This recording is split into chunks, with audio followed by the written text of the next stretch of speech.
Hello दोस्तों, स्वागत है आपके अपने YouTube channel bridge coaching classes की शानदार से चैनल पर। उम्मीद होगी कि आप लोग स्वस्थ होंगे, मस्त होंगे और अपनी पढ़ाई को अच्छे ढंग से कर रहे होंगे। तो दोस्तों, आज हम पिछले लेक्चर में केमिस्ट्री के कक्षा 10 के भौतिक परिवर्तन और रासायनिक परिवर्तन के बारे में हमने बात कर ली थी। आज की क्लास में हम बात करेंगे आज की क्लास में से वन शॉट लेके आए हैं। इसमें आपका ये पूरा चैप्टर समाप्त कर देंगे वन शॉट वीडियो में।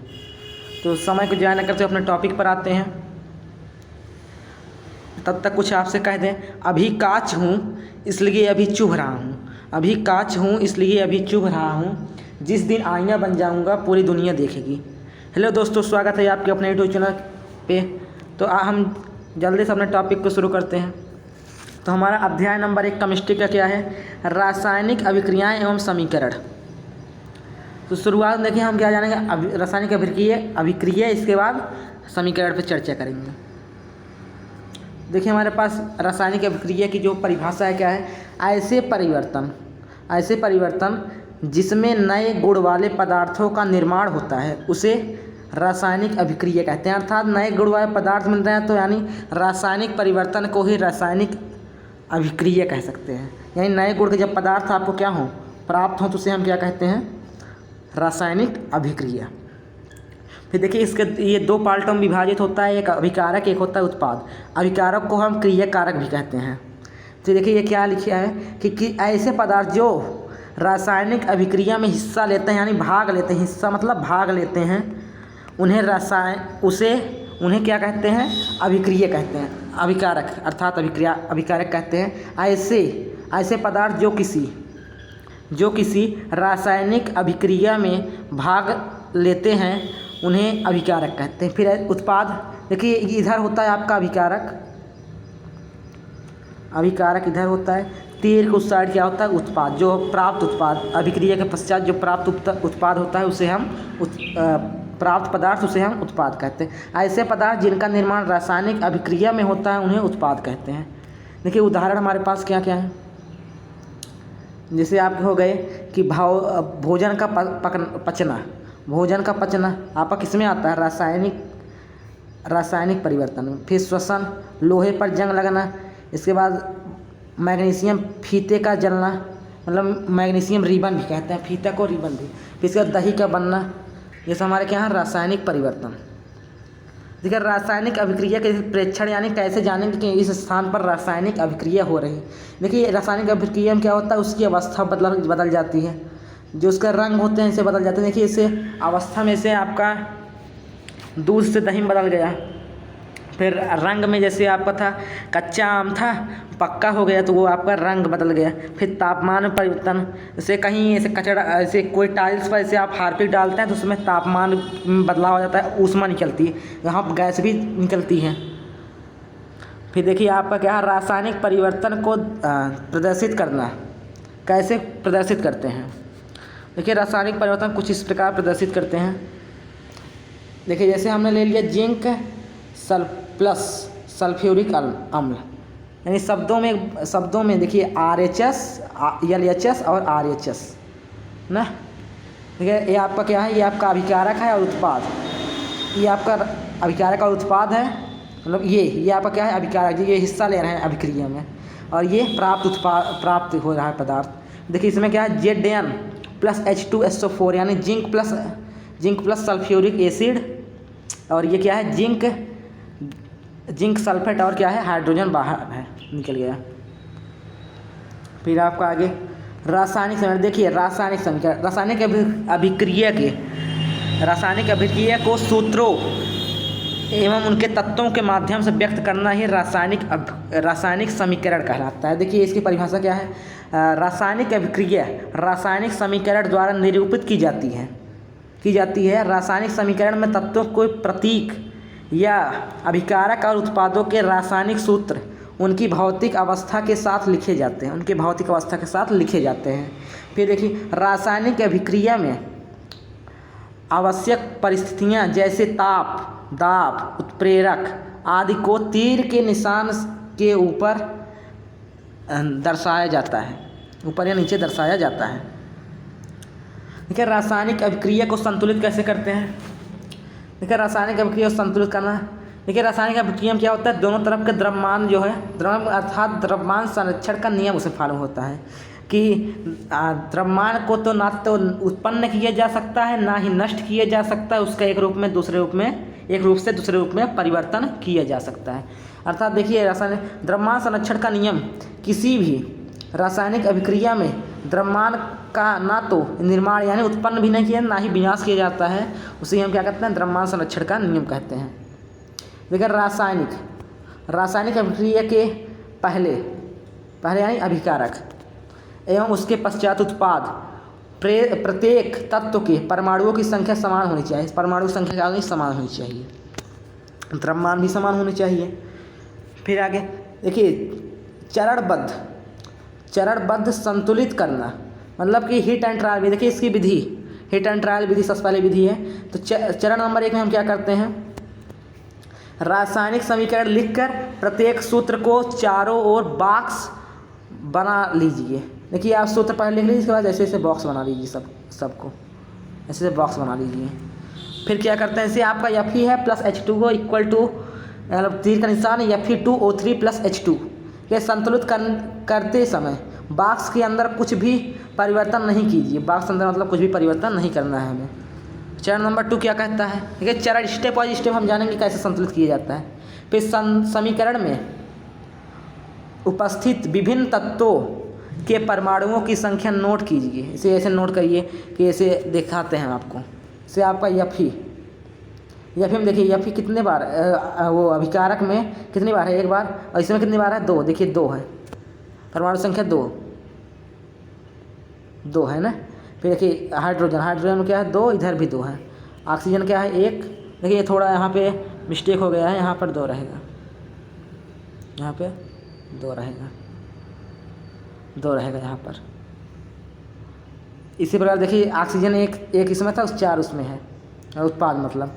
चरण नंबर 3 क्या कहता है, चरण नंबर 3 हमसे क्या कहता है कि सबसे अधिक परमाणु वाले तत्व को अभिकारक या उत्पाद की साइड अनुचित गुणांक लगाकर संतुलित करते हैं। इसे लगा दीजिए, इसे हाइड्रोजन संख्या क्या थी, इधर 2 थी, इसे यहाँ देखिए लगा देते हैं क्या, आपका साइड अनुचित गुणांक लगा देते हैं। फिर देखिए चरण नंबर 4, सभी तत्वों के परमाणुओं को चरण 3 की भांति संतुलित कीजिए। जैसे 3 की तरह जैसे सभी को संतुलित कर दीजिए। जैसे 3 Fe plus 4 H2O equal to, तीर का निशान Fe3O4 प्लस 4 H2। ये सभी तत्वों के परमाणुओं की संख्या अभिक्रिया के दोनों ओर समान है ना, परमाणुओं की संख्या दोनों ओर समान है।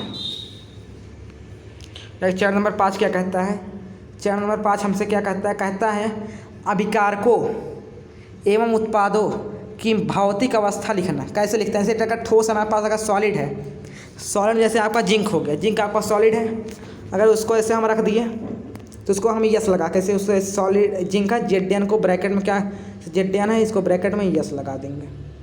फिर से द्रव्य को यल से, यानी ऐसे H2O हो गया, H2O कैसे लिख दें, L से, H2O को L से लिख देते हैं।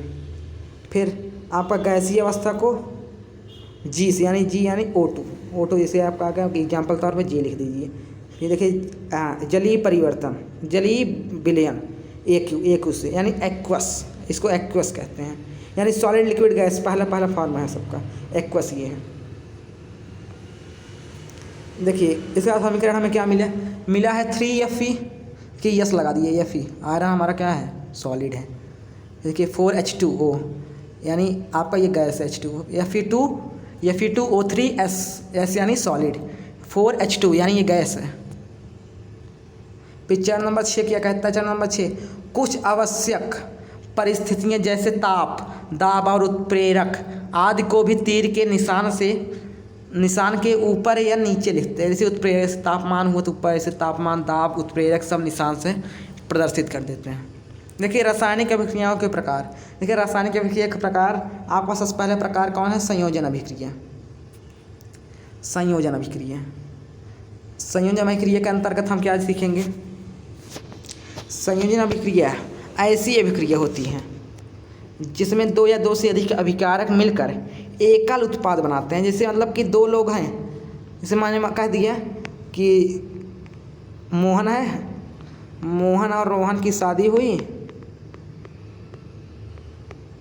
शादी होने के बाद ये लोग एक हो गए, मतलब एक ही हो गए, एक ही घर में रहने लगे, तो मोहन सोहन एक हो गए। तो ये सब हमारी क्या है, ये हमारी रासायनिक अभिक्रिया है। सर रासायनिक अभिक्रिया, इस अभिक्रिया में दो या दो से अधिक अभिकारक मिलकर एकल उत्पाद बनाते हैं, मतलब कि A+B। ऐसे हमने एग्जाम्पल तर A+B, ऐसे आपका पहला उत्पाद अभिकारक A है, दूसरा B है, दोनों मिलकर क्या बना रहे हैं, आपका मिला रहे हैं क्या, C बना रहे हैं। फिर कोयले का दहन, देखिए कोयले का दहन मतलब जलना, जलाना या जलना। देखिए C+O2 = CO2, कोयले का दहन हुआ, CO2 गैस बाहर निकली। फिर जल का निर्माण किस प्रकार होता है, देखिए H2+O2 = H2O। देखिए संतुलित करने के लिए, देखिए दो यहाँ देखिए, यहाँ देखिए क्या था, H2। देखिए जब जल का H2+O2 = H2O। देखिए यहाँ पे इसकी संख्या 1 है, वो रुकिए दिखा रहे हैं, H2+O2 = H2O। देखिए इसकी संख्या यहाँ पर हाइड्रोजन 2 है, यहाँ पर ऑक्सीजन की 2 है, यहाँ पर लेकिन ऑक्सीजन की 1 ही है, यहाँ पर हाइड्रोजन 2 है। तो संतुलित करने के लिए क्या करते हैं, आप क्या करेंगे संतुलित करने के लिए कि यहाँ पे H2O है, यहाँ पे 1 परमाणु है, तो आप यहाँ से डायरेक्टली क्या करेंगे, 2 से गुणा कर देंगे यहाँ पर और यहाँ पर, ठीक है। 2 दूनी 4 हो जाएगा आपका हाइड्रोजन, और यहाँ पर 2 मिल जाएगा, यहाँ पर जना यहाँ पे 2 था, बराबर हो गया दोनों तरफ, और यहाँ 2 दूनी 4, यानी 4 आपके हाइड्रोजन हो गए, और इतना आपके 2 हो गए आपके ऑक्सीजन। फिर देखिए बूझा चूना का देखिए मतलब कि बनाया जाता है कि CaO, इसका बूझा चूना का सूत्र CaO+,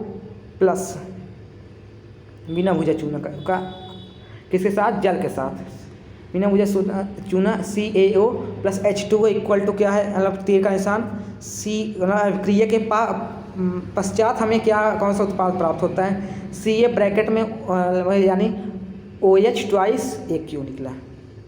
एग्जाम्पल सब नोट करते रहिएगा।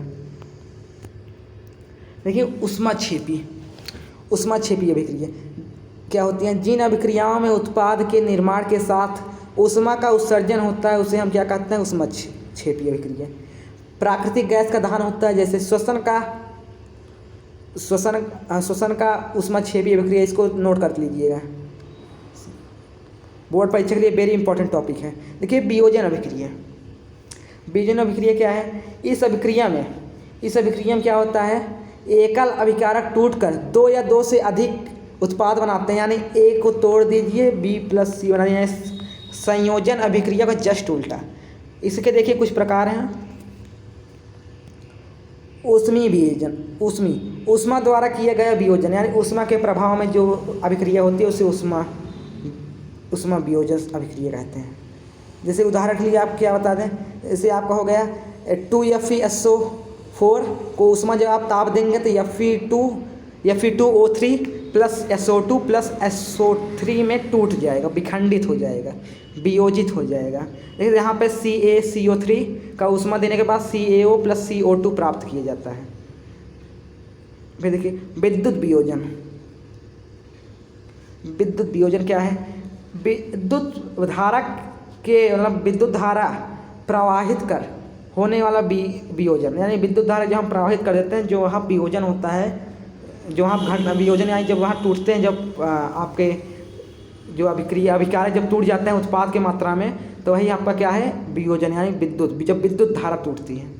जैसे 2H2O विद्युत धारा, मतलब कि विद्युत धारा का आपको ऊपर साइन लगाया, फिर इसके बाद देर के पश्चात आप उत्पाद में 2H2+O2 में टूट जाएगा, इसको संतुलित कर दिया गया है। देखिए आपके पास यहाँ पे एक्सपेरिमेंट है, देखिए यहाँ पे इतना जल था, जल है, तो देखिए ये आपका परख नली है, ये सब परख नली और ये आपका जो सिमली है वो प्लास्टिक का मग या जग है। देखिए आपने इसमें हाइड्रोजन गैस देखिए प्रवाहित कराई है, यहाँ पे ये जल के छोटे छोटे पार्टिकल हैं, फिर जल ये यहाँ बाहर से हैं, फिर रबर लगा दिया गया है, कैथोड देखिए कैथोड जो है लगाकर 6 वोल्ट की बैटरी में जोड़कर स्विच, देखिए स्विच है ये, एनोड, ये देखिए एनोड। फिर ग्रेफाइट राड, इसमें ग्रेफाइट, इसके अंदर क्या डाल दिया गया है दोनों तरफ, ग्रेफाइट राड। और ये क्या है, परख नली है, ऑक्सीजन को ऊपर से डाला गया है यहाँ पे। तो क्या होगा, कौन सा वियोजन होगा, वैद्युत वियोजन। देखिए प्रकाशीय वियोजन क्या है, सूर्य के प्रकाश की उपस्थिति में, सूर्य की प्रकाश की उपस्थिति में होने वाला वियोजन ही क्या कहलाता है, प्रकाशीय वियोजन। जैसे आपका हो गया AgCl को आपने क्या, सूर्य को प्रकाश दिया और Ag प्लस Cl2 में टूट गया, विखंडित हो गया। देखिए इस अभिक्रिया का उपयोग श्याम श्वेत फोटोग्राफी में होता है, श्याम श्वेत फोटोग्राफी में होता है।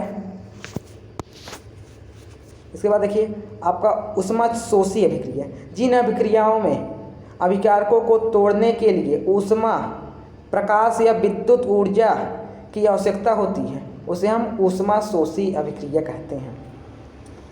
विस्थापन अभिक्रिया क्या है, इन अभिक्रियाओं में अधिक क्रियाशील तत्व कम क्रियाशील तत्व को उसके यौगिक से विस्थापित कर देते हैं, अर्थात हटा देते हैं। इससे जो ज़्यादा क्रियाशील होगा वो देखिए कॉपर जैसे यहाँ हटा दिया, जैसे Fe प्लस CuSO4 के साथ अभिक्रिया कराई गई, अभिक्रिया के फलस्वरूप हमें क्या प्राप्त हुआ, FeSO4 प्लस Cu, यानी कम क्रियाशील कौन था, ये था Cu।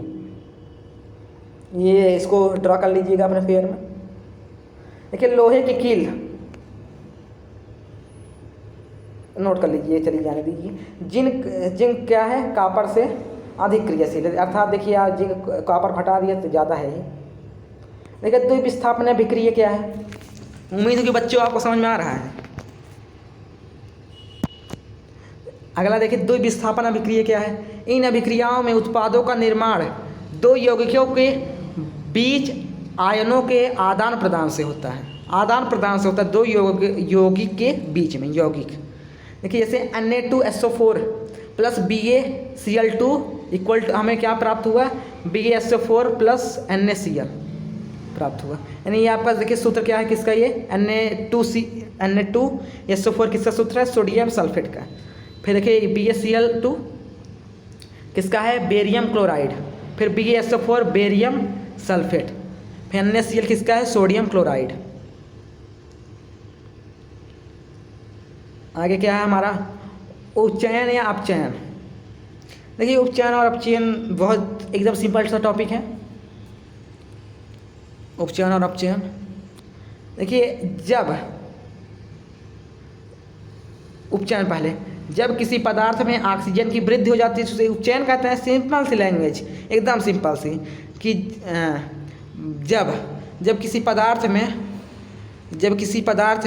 ऑक्सीजन की क्या होती है, वृद्धि हो जाती है तो वो क्या है, अपचयन कहलाती है। या फिर दो पॉइंट हैं, जब किसी अभिक्रिया में हाइड्रोजन का ह्रास हो जाता है, कमी हो जाती है तो उसे हम क्या कहते हैं, अपचयन हो रहा है। जैसे C+O2 इक्वल हमें क्या प्राप्त होगा, इसके बाद अभिक्रिया के पश्चात CO2, फिर Cu प्लस O2 यानी CuO प्लस H2, हमें क्या प्राप्त होगा, Cu प्लस H2O। देखिए अगला आपका क्या था, अपचयन। उपचयन एक था अपचयन। अपचयन में क्या है, जब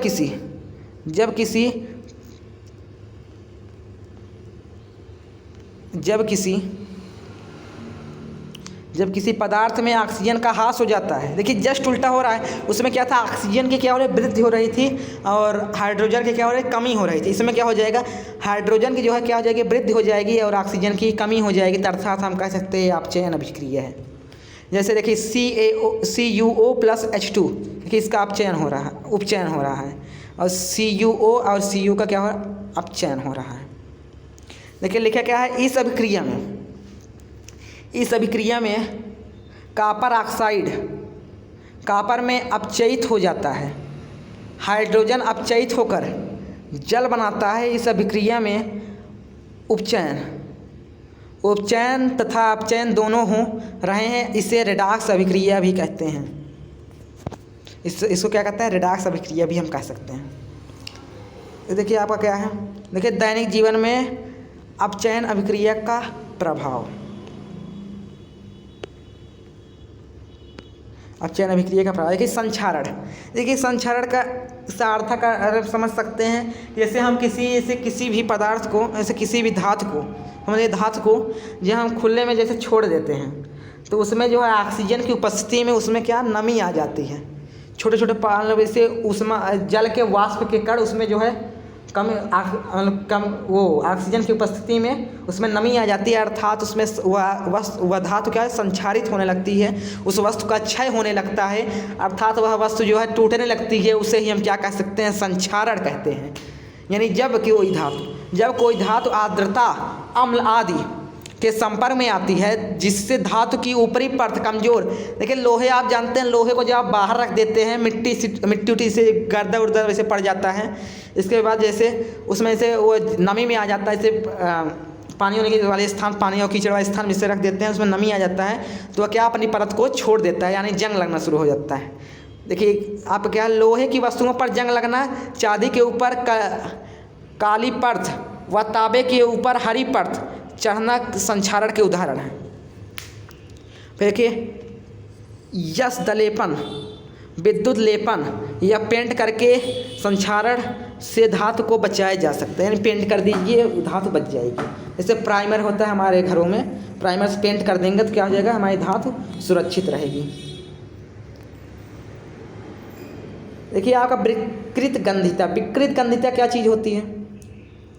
देखिए खाना है, जैसे खाना आप ऐसे रख देते हैं, जैसे सुबह खाना बनाया ऐसे दोपहर में नहीं खाए, इसके बाद शाम को अगर वही खाना चाहें गर्मी के मौसमों में तो क्या होता है कि देखिए उसमें कुछ गंध आने लगती हैं, तो क्या होता है, गंध आने लगती है, उसके स्वाद में भी परिवर्तन हो जाता है। यानी क्या कह सकते हैं, किसी तैलीय पदार्थ को, किसी तैलीय खाद्य सामग्री या फिर पदार्थ को जब हम खुले वातावरण में छोड़ देते हैं तो उसके स्वाद या गंध में क्या हो जाता है, बदलाव हो जाता है, जिसे हम विकृत गंधिता कहते हैं। तो देखिए इसके परिभाषा क्या है, वसा युक्त और तैलीय खाद्य सामग्री वायु के संपर्क में आने पर अपचयित हो जाती है, जिससे उसके स्वाद और गंध में परिवर्तन हो जाता है, इसे विकृत गंधिता कहते हैं। देखिए इसको रोकने क्या उपाय हैं, फ्रिज में रख दीजिए, रुक जाएगा विकृत गंधिता। और क्या है, देखिए आपको चार उपाय हैं। प्रति ऑक्सीकरण का उपयोग करके, फिर वायुरोधी बर्तन में खाद्य सामग्री रखकर, वायुरोधी मतलब वही फ्रिज, वायु के स्थान पर नाइट्रोजन गैस द्वारा। देखिए आप चिप्स का पैकेट देखें, उसमें ऑक्सीजन गैस नहीं भरा, उसमें नाइट्रोजन रहता है, इस कारण से ताकि उसमें नमी ना आ पाए। देखिए शीतलन यानी फ्रिज में रखिए शीतलन द्वारा। तो देखिए आपका उम्मीद है कि आपका ये चैप्टर पूरा समाप्त हो गया है। मिलते हैं आपसे अगले क्लास में। आप लोग अच्छे से फिर नोट्स सब बनाए रखिए, मेंटेन कीजिए। बोर्ड परीक्षा में हमारा टारगेट आप लोगों को है 95+ दिलाने का। कितना, 95+ का स्कोर आप लोगों को देना है। तो उम्मीद होगी कि आपको यह वीडियो समझ में आ गया होगा। इस वीडियो को ज़्यादा से ज़्यादा अपने मित्रों के पास शेयर कीजिए। वीडियो पसंद है तो लाइक कीजिए, इससे और भी लोग जुड़ें। और अगर चैनल पे नए हैं तो सब्सक्राइब करना ना भूलें। आपको नए नए वीडियो से रूबरू कराएंगे। हालांकि कुछ दिन से हमें आप क्लास नहीं ले पा रहे थे, परंतु अब क्लास मिला करेगी आपको, तो आप टेंशन ना लीजिए। बोर्ड परीक्षा में आपके भैया जी आपके साथ हैं, भैया जी हैं साथ, तो डरने की क्या बात। तो इसी के साथ हम आपसे अलविदा लेते हैं। तब तक के लिए धन्यवाद। मिलते हैं आपसे अगली क्लास में। Thanks for watching.